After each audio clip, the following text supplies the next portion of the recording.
نحمدہ ونصلی ونسلم علی رسولہ الکریم۔ حمد و صلوات کے بعد نہایت ہی واجب الاحترام سامعین و ناظرین، السلام علیکم ورحمۃ اللہ وبرکاتہ۔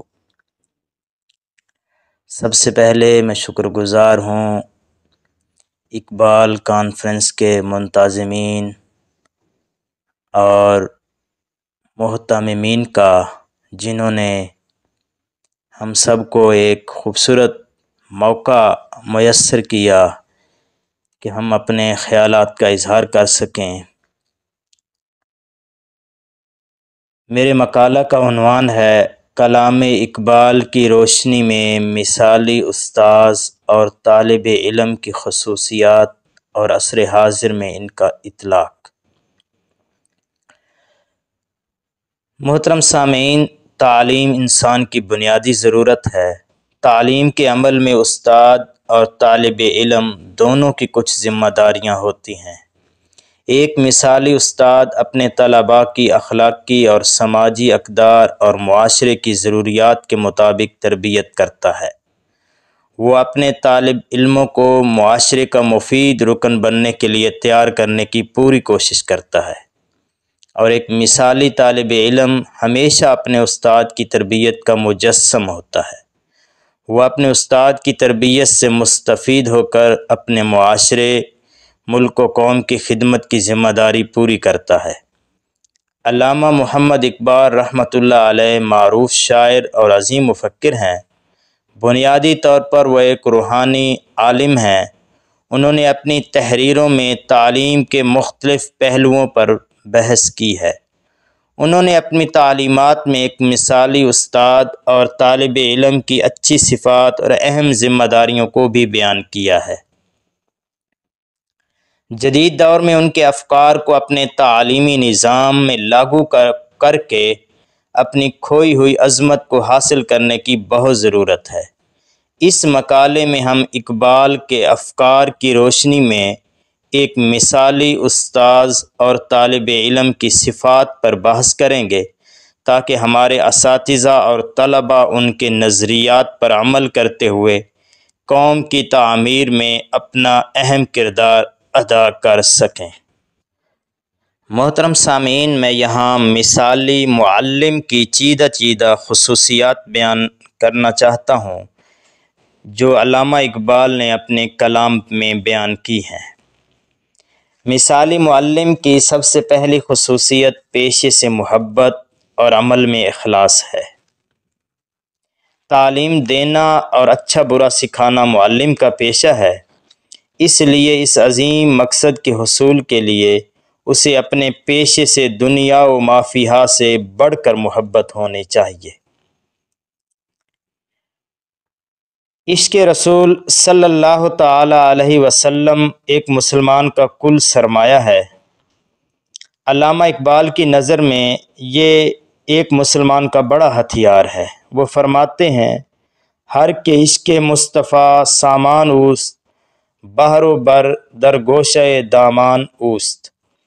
گویا اقبال یہ پیغام دے رہے ہیں، قوم کے مربی کی ذمہ داری بنتی ہے کہ وہ خود بھی عشق رسول سے سرشار ہو، وہیں اپنے شاگردوں کے دل و دماغ میں بھی اس ایمان کو راسخ کرے۔ معلم کی تیسری خوبی ہے اچھے اخلاق کا پیکر ہونا۔ اچھا معلم اپنے طلباء کے لیے ایک نمونہ ہوتا ہے۔ وہ اپنے اخلاق و کردار سے ان کو متاثر کرتا ہے اور ان کی شخصیت میں بھی اعلیٰ کردار و اخلاق پیدا کرتا ہے۔ لہٰذا یہ ضروری ہے کہ ایک معلم اچھے اخلاق کا پیکر ہو تاکہ تعلیم و تعلم میں وہ اپنا اہم کردار ادا کرے۔ معلم کی چوتھی خوبی ہے حکمت و دانش مندی۔ اچھا معلم اپنے طلباء کی اصلاح حکمت عملی سے کرتا ہے۔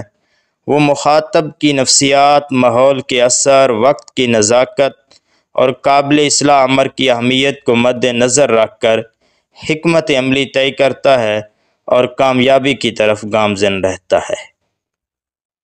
ہر طرح کی صلاحیت اور طاقت ہونے کے باوجود اگر مسائل کے حل کی فکر ہو نہ آگے بڑھنے کا شعور، تو سب کچھ بے سود ہوتا ہے۔ اگر احساس ذمہ داری مفقود ہو تو ادنا سے ادنا فرض کی انجام دہی بھی نہیں ہو سکتی۔ علامہ محمد اقبال یہی پیغام اپنی نوجوان نسل کے معلم کو دینا چاہتے ہیں۔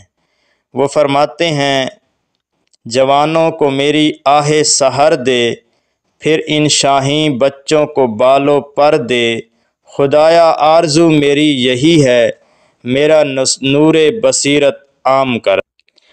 علامہ اقبال معماران قوم سے مخاطب ہو کر فرماتے ہیں کہ انگریزوں کی قوت و طاقت کا راز جنگ و جدال اور رقص و سرود کی وجہ سے ہے، اور نہ ہی عریانی اور الحاد کی وجہ سے، اور ان کی کامیابی اور غلبہ کا راز انگریزی زبان، جسے دیکھ کر ہمارا نوجوان احساس کمتری کا شکار ہے، اس کی وجہ سے بھی نہیں، بلکہ انہوں نے یہ طاقت اور غلبہ علوم و فنون میں مہارت کی وجہ سے حاصل کیا۔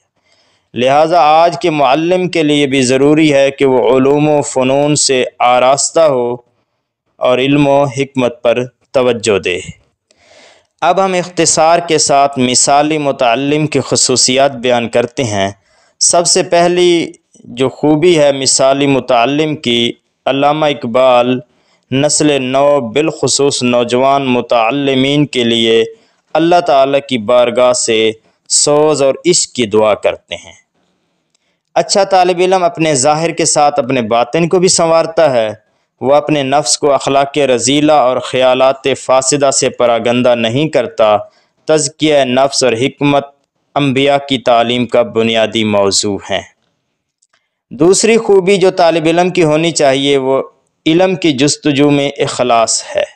ایک اچھا طالب علم اخلاص کے ساتھ علم کے حصول میں مگن رہتا ہے۔ اس کی تعلیم کا مقصد دنیا داری اور شہرت نہیں ہوتا۔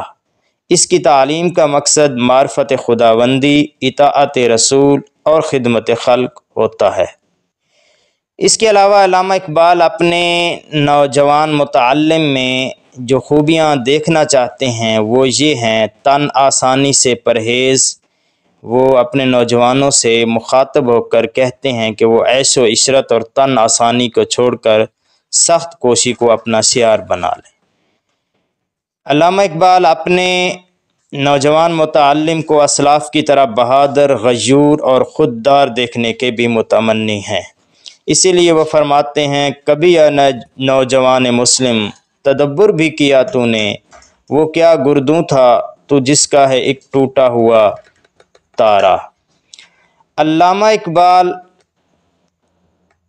اپنے نوجوان کو ایک شاہین کے طور پر دیکھتے ہیں کہ جس طرح یہ خوددار اور غیرت مند پرندہ ہے تو وہ اپنے نوجوان متعلم میں بھی یہی خوبیاں دیکھنے کے خواہاں ہیں۔